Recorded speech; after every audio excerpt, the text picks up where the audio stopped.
Bueno, la agenda del conflicto no es actual, es una agenda que viene atravesada por conflictos territoriales, habida cuenta de la falta de política pública del Estado en la aplicación de la ley indígena 2287, en la investigación de estos procesos de ocupación territorial y de venta de tierras a través de maniobras fraudulentas, que eso lo explica también la 2286, la 2287, perdón, la 26160 que no se aplica en la provincia de Río Negro, que es el relevamiento territorial, la falta de acompañamiento del Estado a un organismo de cogestión como el CODECI, que es un organismo donde llegan las demandas de las comunidades indígenas, que hay alrededor de 180 comunidades, ¿no? Con la prisión preventiva de 4 mujeres en un conflicto territorial, algo inédito en la Argentina, con la mesa de diálogo sin resolver, con un oleoducto avanzando sin la consulta previa, con un proyecto de grandes dimensiones de hidrógeno verde que implica la cesión, la entrega de 625.000 hectáreas de tierra en la meseta de Somoncura, el amparo minero que tienen 7 comunidades, pero a las cuales se van a sumar prontamente otros amparos con respecto a la necesidad del derecho a la consulta. Bueno, todo ese es un panorama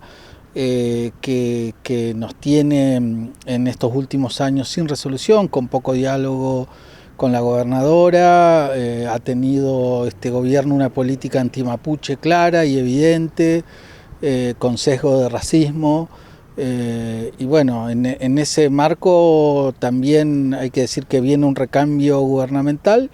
que esperemos que acompañe un proceso de discusión mucho más profundo, que es social y que tiene que ver, me parece, con el genocidio fundante del Estado, que hoy, a 144 años de esa campaña del desierto, estamos tratando las consecuencias, ¿no? Porque estas son consecuencias de un genocidio, de una política de invisibilización de las demandas comunitarias de la familia y de una política de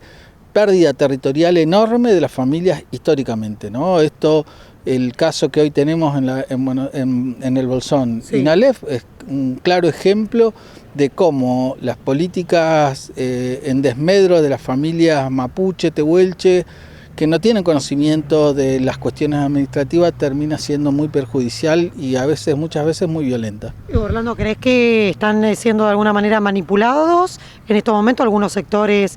sociales y descendientes de comunidades mapuches también con respecto a lo que es tema tierra, un tema tan delicado que nos viene atravesando hace tiempo, ¿no? Bueno, evidentemente hay un proyecto inmobiliario de grandes dimensiones en la comarca andina, eso no es novedad, y por supuesto que eso habilita a muchos actores. Información que sale de organismos del Estado, abogados y abogadas inescrupulosas que se suman al engaño como históricamente se ha vivido en los territorios, ¿no? Se engaña a la familia y muchas veces ni siquiera eso, vienen con el título otorgado o con una mensura e intentan sacar a la gente. Bueno, por supuesto que es una obligación del Estado buscar las herramientas para resolver. Nosotros como organización,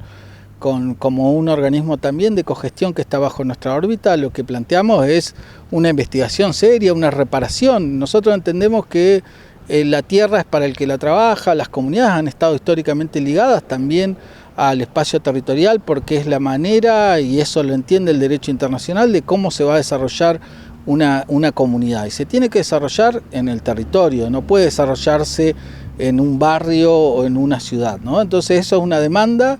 que está reconocida por la Constitución Nacional, que está en los pactos internacionales y que el Estado no cumple, ¿no? Entonces las problemáticas territoriales sabemos que atraviesan a la sociedad, es muy difícil conseguir una tierra, pero la tierra está acaparada y no la tenemos acaparada las comunidades. Acá lo que hay que empezar a hablar claramente es que hay un proceso de extranjerización, de monopolización de las tierras en el mercado inmobiliario, y eso es grave porque va en desmedro de las familias mapuche, no mapuche, de trabajadoras y trabajadores que no pueden endeudarse toda la vida para tener un pedazo de tierra. Lo que sí me parece que tenemos que discutir con seriedad, porque el costo de esa distribución territorial no lo podemos pagar las comunidades. Me parece que claramente hay que llevar a un proceso mucho más profundo y mucho más serio en la cuestión territorial que hoy es el eje en el mundo, ¿no? En la Argentina, de las disputas sociales. Orlando, pensando con respecto a este cambio de gobierno que vamos a tener a partir de diciembre, recuerdo que el senador Bretigneck mencionó durante su campaña el conflicto de Mascardi y lo mencionó nuevamente como un conflicto que tiene nación, que se tiene que hacer cargo el gobierno nacional. ¿Qué medidas y cuál va a ser la postura del Parlamento mapuche con respecto a estas situaciones que vamos a seguir viviendo seguramente en Mascardi de cara allá al próximo año si el gobierno provincial no toma medidas y no se involucra en estos conflictos? Bueno, es cierto que corresponde a la órbita nacional. Nosotros hemos acompañado este proceso del año 2017, hemos aportado siempre a la mesa de diálogo. La última actividad que logramos una entrevista con el presidente en diciembre donde se habilitó la mesa de diálogo, pero eso hoy está sin resolución. Las últimas novedades que tenemos es que existe la posibilidad de la devolución del Rehue, que es un espacio sagrado, sí, y la reubicación de la comunidad en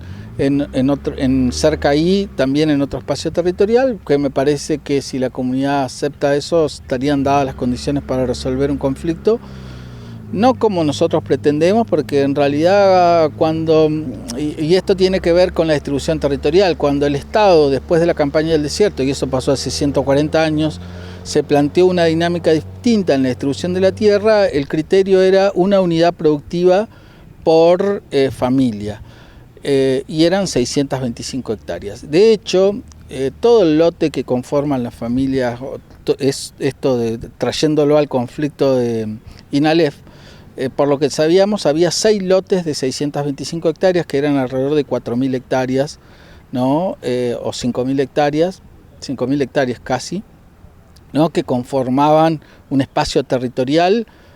con otra dinámica, ¿no? Porque también es cierto que el uso que le da una comunidad a la tierra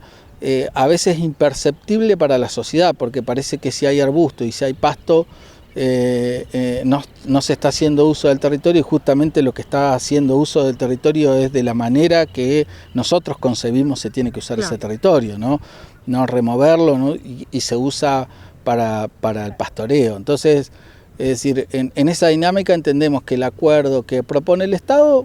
es insuficiente en el marco del comercio internacional, ¿no? No estamos hablando de las mismas leyes, la misma Constitución Nacional habla de tierras aptas y suficientes y el derecho de las comunidades a proyectarse en el tiempo dentro de los territorios aptos y suficientes. En este caso, las 10 hectáreas no serían suficientes si también entendemos que estamos en una situación de acuerdo o de negociación, como dice, pero para nosotros es un acuerdo político, con prisión preventiva, con una situación muy compleja de las niñeces, de la familia, de la misma comunidad. Entonces, aceptar eso, pero sabiendo y diciéndole al Estado que, por supuesto, que no está dentro del marco regulatorio del cual se debiera resolver más tierras.